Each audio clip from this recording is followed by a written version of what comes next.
কোচবিহারের মদনমোহন মন্দিরে পুজো দিয়ে রাজ্যসভার বিজেপি সাংসদ অনন্ত মহারাজের সঙ্গে দেখা করতে গেলেন মুখ্যমন্ত্রী মমতা বন্দ্যোপাধ্যায়। মঙ্গলবার দক্ষিণ ২৪ পরগনার আমতলায় কেন্দ্রীয় দলের সদস্য তথা ত্রিপুরার প্রাক্তন মুখ্যমন্ত্রী বিপ্লব দেবের গাড়ি আটকে বিক্ষোভ দেখান বিজেপির কর্মী সমর্থকদের একাংশ। ভোররাতে শিয়ালদহ পৌঁছায় অভিশপ্ত কাঞ্চনজঙ্ঘা এক্সপ্রেস। দুর্ঘটনার তদন্ত শুরু হবে বুধবার বলে রেল সূত্রে খবর। ভারতের জাতীয় নিরাপত্তা উপদেষ্টা অজিত ডোভালের সঙ্গে নয়াদিল্লিতে বৈঠক সারলেন মার্কিন জাতীয় নিরাপত্তা উপদেষ্টা জেক সুলিভান। উত্তর সিকিমে জারি উদ্ধার কাজ। এখনো পর্যন্ত 50 জন পর্যটককে উদ্ধার করা হয়েছে। কোচবিহারের মদনমোহন মন্দিরে পুজো দিয়ে রাজ্যসভার বিজেপি সাংসদ অনন্ত মহারাজের সঙ্গে দেখা করতে গেলেন মুখ্যমন্ত্রী মমতা বন্দ্যোপাধ্যায়। মমতা সেখানে পৌঁছতেই অনন্ত মহারাজ ছুটে এসে তাকে অভ্যর্থনা জানান। গলায় পরিয়ে দেন রাজবংশী উত্তরীয়, হাতে তুলে দেন রাজবংশী ঐতিহ্যবাহী গুয়া পান।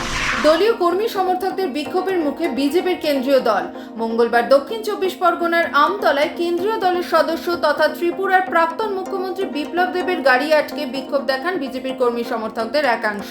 তারা ক্ষোভ উগরে দেন বিজেপির ডায়মন্ড হারবার সাংগঠনিক জেলা সভাপতি অভিজিৎ সর্দারের বিরুদ্ধে।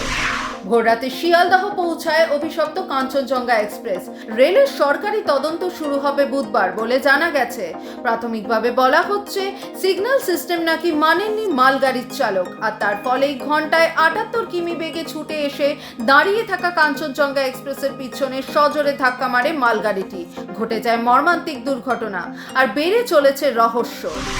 ভারতের জাতীয় নিরাপত্তা উপদেষ্টা অজিত ডোভালের সঙ্গে নয়াদিল্লিতে বৈঠক সারলেন মার্কিন জাতীয় নিরাপত্তা উপদেষ্টা জেক সুলিভান।